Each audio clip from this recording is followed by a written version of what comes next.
Ladies and gentlemen, welcome back. Capital G here, late evening recording, bringing you Ghen, Arcanum Weaver. Personally, one of the more exciting commanders to come out of Commander Legends.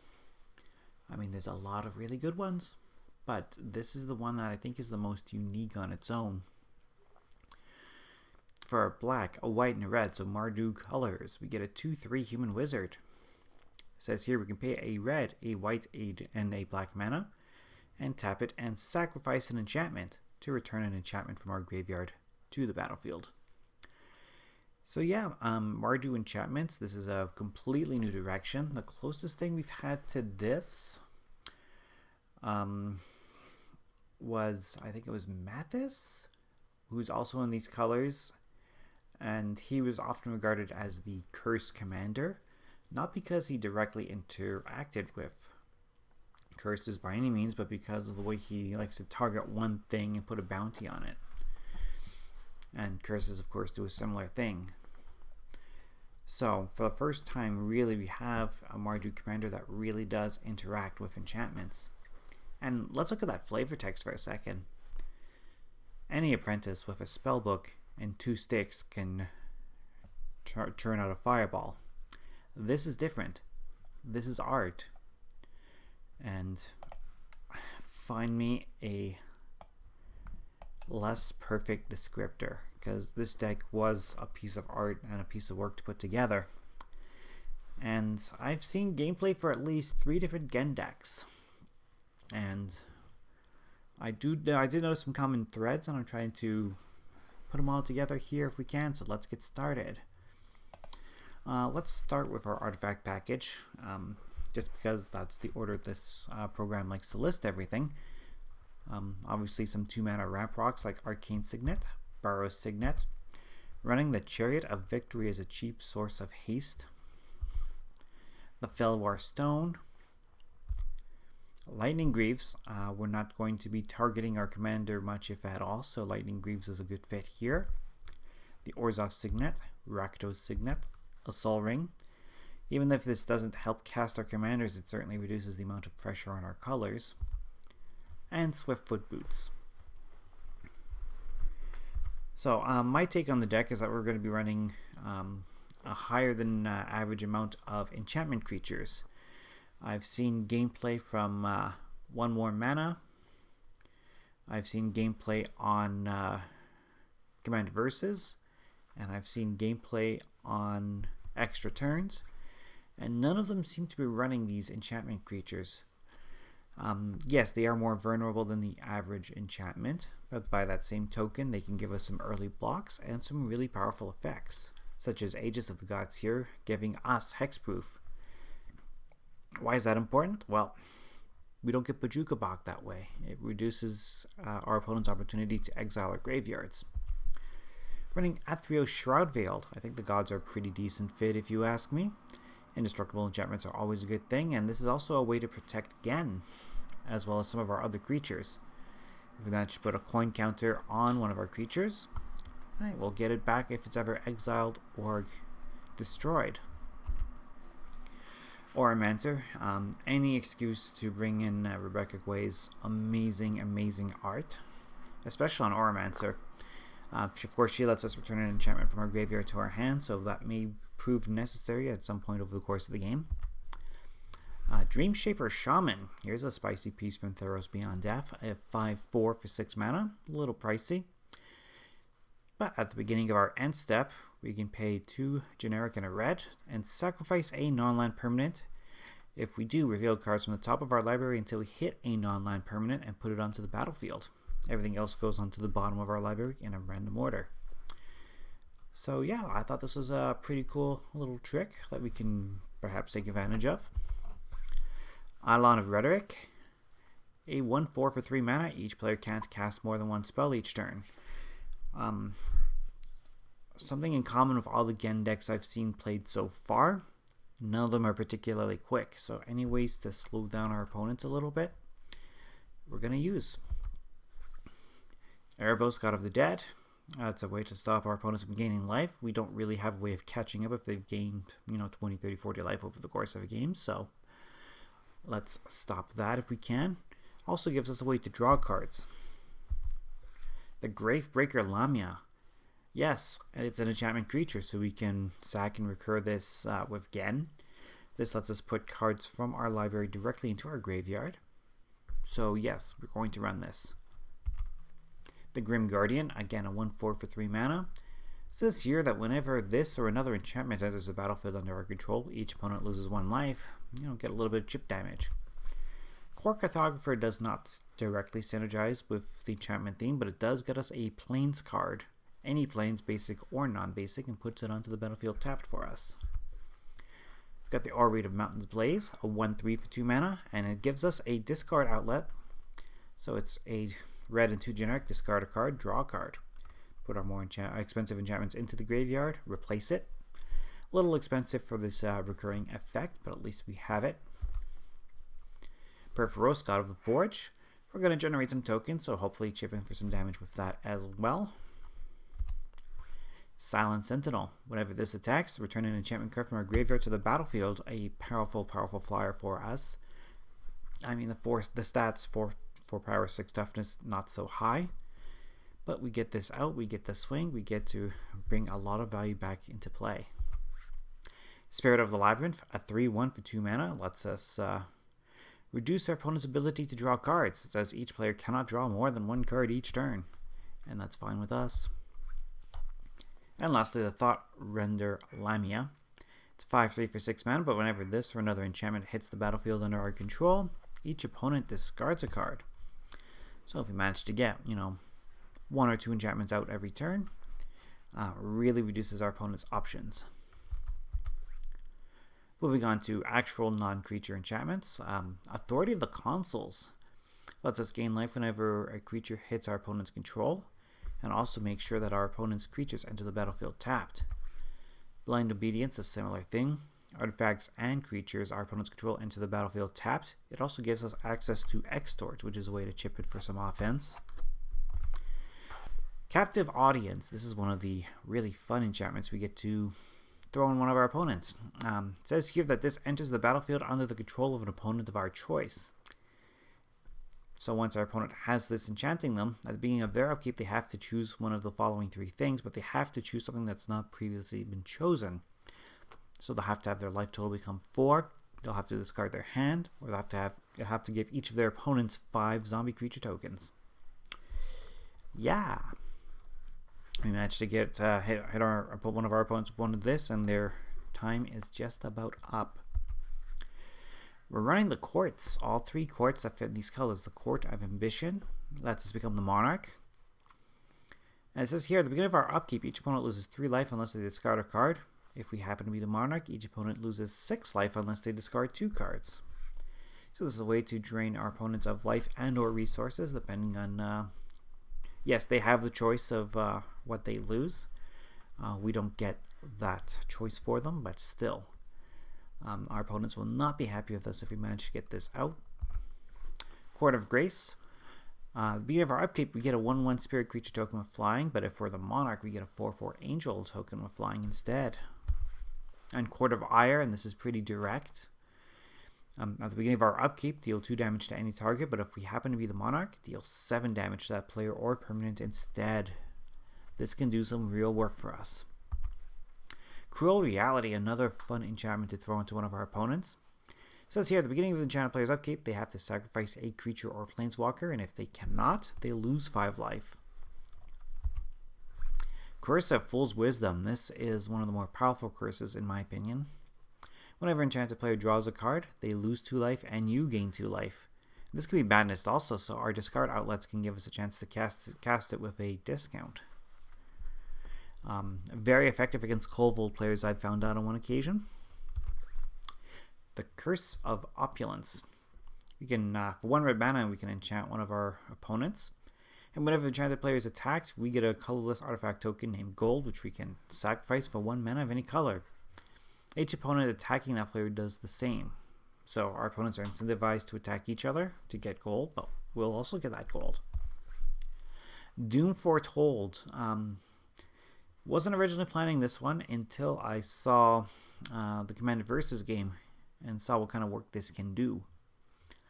At the beginning of each player's upkeep, they sacrifice a non-land, non-token permanent. And if they can't, they discard a card, lose 2 life, and we get to draw a card and gain 2 life. We also get to create a 2/2 token.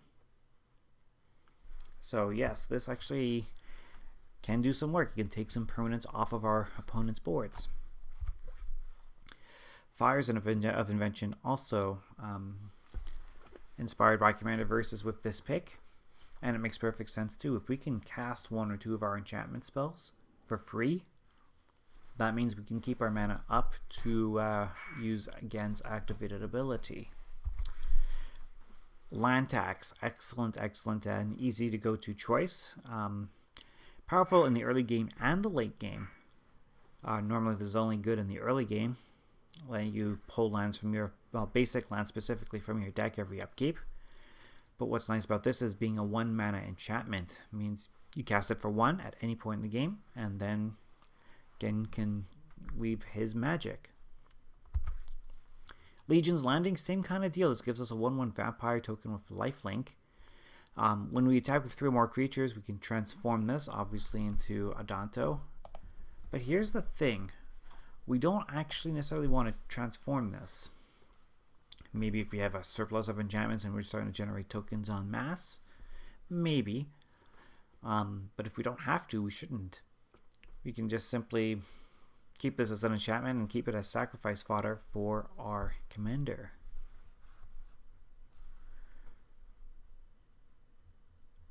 Minions Return. Here's a spicy little piece. It's 2 and a black for this particular aura, which can enchant any creature. And it has flash, so we can surprise our opponents with this. When an enchanted creature dies, return that card to the battlefield under your control.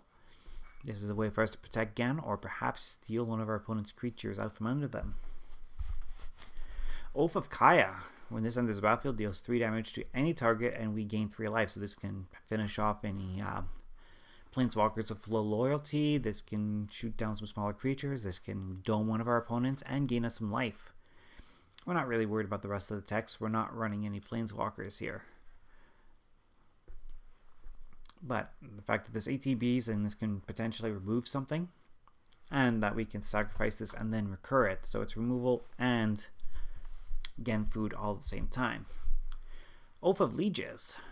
During each player's upkeep, if that player controls fewer lands than an opponent, they may search the library for a basic land, put it into play. So we can keep this out as long as our opponents are ahead of us on lands.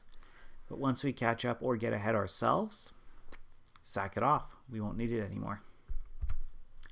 Oath of Liliana. Excellent, removal. We put this down. Each of our opponents must sacrifice a creature. Again, we're not really worried about the planeswalker aspect of this. This is just recurable removal, forcing our opponents to sacrifice creatures. Overwhelming Splendor.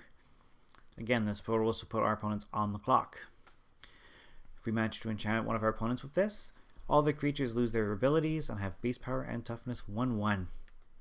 And they can't activate abilities that aren't a mana ability or a loyalty ability. Parallax Dementia. Here's some targeted removal. There's a couple ways we can go about this. We can enchant an opponent's creature and then use Ghen to sacrifice it. It doesn't matter how the Parallax Dementia leaves play. It can be through Ghen. It can be through removing its one and only fading counter. Either way, this will destroy the creature it's enchanting. Parallax Wave, of course, definitely a signature card for Ghen. If you have one of these and you have Ghen, run it for certain. As Fading 5, it says remove a fade counter from Parallax Wave, remove target creature from the game. And whenever this leaves play, each player returns all cards they own removed from the game with Parallax Wave. So in concept, if there's enough creatures out there, you pay your 4 mana, throw this out there, remove all 5 fading counters. The second trigger goes off before the first. So whatever creatures you target with the Parallax Wave will be permanently gone from the game. And the fact that Ghen can recur this means he can control the board. Sentinel's Eyes. Here's a clever little piece of recurring enchantments. So, it's a 1 mana enchant creature. Enchanted creature gets +1/+1 in vigilance. The escape says costs only 1 white mana and 2 other cards from your graveyard. So on the cheap, if you need an enchantment to sacrifice and you just don't happen to have one that you to let go, and that's our cast playing with something.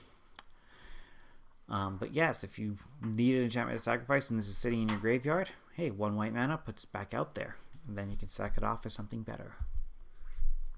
Sigil of the Empty Throne. Whenever we cast an enchantment spell, create a 4/4 angel token with flying. So Ghen's ability does not trigger this, unfortunately, but we're still casting a lot of enchantments, so we'll still be getting lots of big flyers on our side of the table. And the Starfield of Nyx, of course, coming in from Magic Origins. It says here, at the beginning of our upkeep, we get to return any enchantment card from our graveyard to the battlefield. Sweet. That on its own is amazing. As long as you control 5 or more enchantments, each other non-aura you control is a creature in addition to its other types. So this can recur enchantments for us and animate our enchantments. Really cool stuff. The Trespasser's Curse.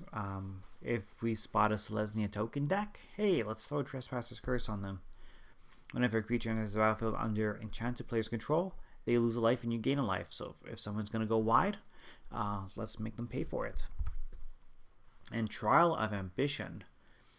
When this enters the battlefield, target opponent sacrifices a creature. So, hey, for 2 mana, if somebody wants to, I don't know, use a certain Lotus card to ramp out the commander on turn 1, and we just happen to make it to turn 2, well, for 2 mana, we just say, hey, sacrifice your commander. And this stays on the board for us too, so we can sacrifice it again later. Moving on to some instants, we do want to protect Ghen. He's so keystone to the deck that he will be targeted. So Dawn Charm. Counter a spell that targets you. So it protects you from, say, any sort of fireballs. It also regenerates target creature, so we can regenerate Ghen in case he would be removed, or prevent all combat damage that would be dealt this turn. Excellent flexibility here. The Generous Gift. Destroy any permanent. They get a 3/3 elephant. Oh well. Rebuff the Wicked. Counter target spell that targets a permanent you control. Someone throws the Swords to Plowshares at us, we'll be like, nope. The Thrill of Possibility. Of course, discard a card, draw 2 cards. We do want to put enchantments into our graveyard. This is the way to do it. Wear and Tear. Destroy an artifact, destroy an enchantment. Or you pay both sides thanks to the Fuse ability and destroy both for 3 mana. Our mana base. This is a piece of art. Running. We don't have a lot of ways of fixing mana, so we are going to be running a large variety of lands. So, running Pain lands, Battlefield Forge, running Shock lands such as Blood Crypt, running the Bounce lands such as Boros Garrison. There's the Caves of Koilos, Cliff Trough Retreat, the Check land. If we control a mountain or a plains, it doesn't have to be basic. This comes in untapped. Command Tower, of course, Dragon Skull Summit. Running my typical package of Evolving Wilds, Terramorphic Expanse we'll see later, as well as Fabled Passage. Godless Shrine for the Shock. Hall of Heliod's Generosity. This is pretty key, being able to put enchantment cards from our graveyard back on top of our library for whenever we need them. The Isolated Chapel. Mana Confluence. There's going to be a bunch more of these running around thanks to the fact that it was a promo, buy a box promo. So if you've got one, definitely run it here. Running 4 mountains, a Nomad Outpost. Yes, it comes in tap, but it taps for all of our colors. Orzhov Basilica. The Path of Ancestry also comes in tapped, but hey, again, gives us a scry when we cast our commander. And it taps for all of our colors. 5 plains, 1 Rakdos Carnarium. Sacred Foundry for the Shock. Savai Triumph, our ideal target for our core.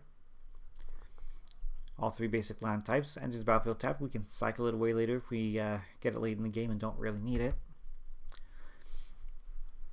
Of course, we finished this cycle, so as long as we have 2 more opponents, this comes into play untapped. And it'll tap for red and white. This case is Spectator Seeding.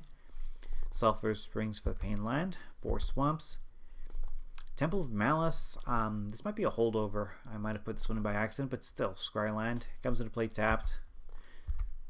Vault of Champions. And yep, that's our mana base. 37 lands in total. Plus our mana rock should hopefully give us enough. Cathartic Reunion coming into sorceries. Discard 2 cards, draw 3. Dusk to Dawn. Excellent card, I think. So Dusk, you can't see the text here unless you're squinting at the bottom of the screen. So Dusk reads, destroy all creatures of power 3 or greater. We just happen to have a commander with 2 power, so makes sense to me. And then Dawn says, return all creature cards with power 2 or less from your graveyard to your hand. A lot of our enchantment creatures are low power. Faithless Looting, of course. Draw 2 cards, then discard 2 cards, and we can flash it back. Jessica's Will. So for 3 mana, we can cast this. We can either add a red for each card on target opponent's hand, or we can exile the top 3 cards of our library and get the chance to cast them. If Ghen just happens to be on the battlefield when we cast it, we get both abilities, which I think is really sweet. Mythos of Snapdax. It says here, each player chooses an artifact, creature, enchantment, and planeswalker from among the non-land permanents they control and sacrifice the rest. But if we manage to pay white, black, red, when we cast the spell, we get to choose all the permanents for each player instead. Super powerful effect. Painful Truths, we draw X cards and we lose X life for X number of mana of colors of mana spent to cast the spell. So just a straight up dead draw, 3 different colors of mana, 3 cards in our hand. Slash the Ranks, destroy all creatures and planeswalkers except for commanders. So a wipe, again, a board wipe that protects our commander. And Slaughter the Strong, same deal. Each player chooses any number of creatures they control with total power 4 or less, then sacrifices all other creatures they control. Keyword there is sacrifice, so all those big indestructible creatures we can't otherwise deal with, boom. Tormenting Voice, of course. Discard a card, draw 2 cards at sorcery speed. And that rounds it out. That's again Arcanum Weaver. And there are a lot of excellent enchantments I've ended up leaving out with this build. There's a lot of cool sorceries I've left out, such as Replenish. But yes, I've seen this commander in action in at least 3 different games so far. I can't wait to try it out in games of my own. It is definitely a piece of art. It is very easy for your opponents to mess with you. Unfortunately, there's a lot of graveyard hate out there. There's a lot of ways to punish players for having a commander whose ability requires a tap. So it's going to be a tough go. But in the right play groups, and if you get going, some of the stuff you can do is really, really sweet with this build. On that, I'd like to thank you all for watching. Have fun and have a safe Black Friday, because that's when this is going up. And we'll talk to you all again next time. Bye for now.